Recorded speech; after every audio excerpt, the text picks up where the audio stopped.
estensione attiva.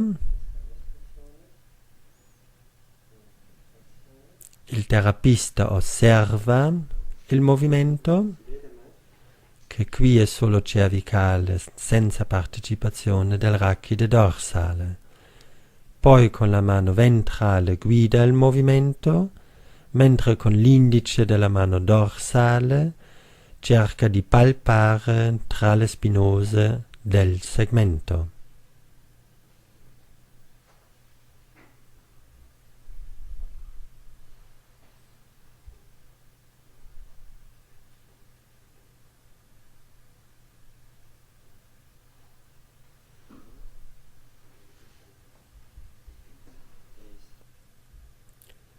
La stessa valutazione palpando a livello delle articolazioni zigopofisarie anziché sulle spinose. La mano ventrale guida il movimento che la paziente fa attivamente e la mano dorsale palpa con l'indice e il pollice il movimento a livello delle articolazioni zigopofisarie.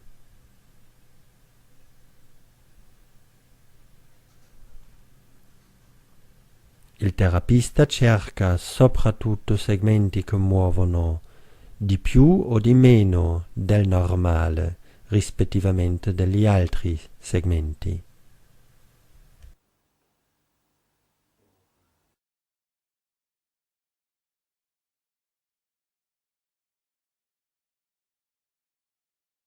L'indice della mano dorsale palpa tra il processo mastoideo e il processo trasverso atlante. La mano ventrale, insieme con il corpo del terapista, fa la trazione dell'occipite, trazione C0-C1. Per la trazione C1-C2, l'indice della mano dorsale palpa tra l'arco vertebrale dell'atlante e dell'epistrofeo. Trazione C2-C3, palpazione con il pollice e l'indice della mano dorsale a livello delle articolazioni zigopofisarie. E così via, segmento per segmento, le due mani scendono in direzione caudale. La trazione ora è in relazione al piano di trattamento dell'articolazione del disco intervertebrale.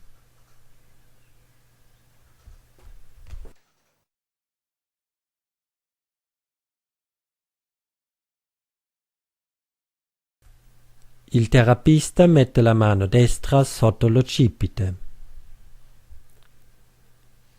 Con l'indice e il pollice della mano sinistra prende l'arco vertebrale posteriore dell'atlante e lo fissa spingendolo leggermente in direzione caudale. Con la spalla destra sulla fronte della paziente e la mano destra sotto l'occipite, traziona la testa sull'atlante. Trazione di C0 su C1.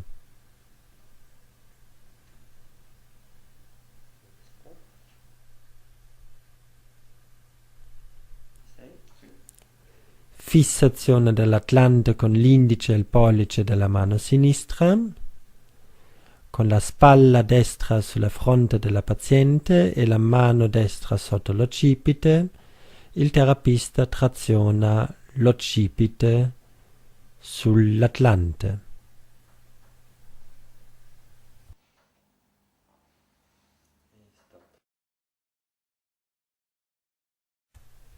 Il terapista mette le punte delle dita sotto l'occipite sui muscoli suboccipitali. Con le dita spinge in avanti, inducendo così un'estensione, poi mantiene la pressione sui muscoli e tira con le dita in direzione craniale, inducendo così la flessione. Alla fine della flessione il terapista può tirare con le dita in direzione craniale, facendo così un allungamento dei muscoli suboccipitali.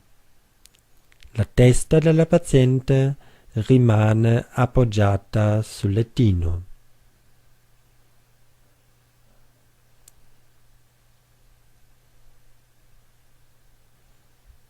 La pressione delle dita si fa soprattutto durante il movimento di flessione. Alla fine mantenere la flessione per l'allungamento dei muscoli suboccipitali.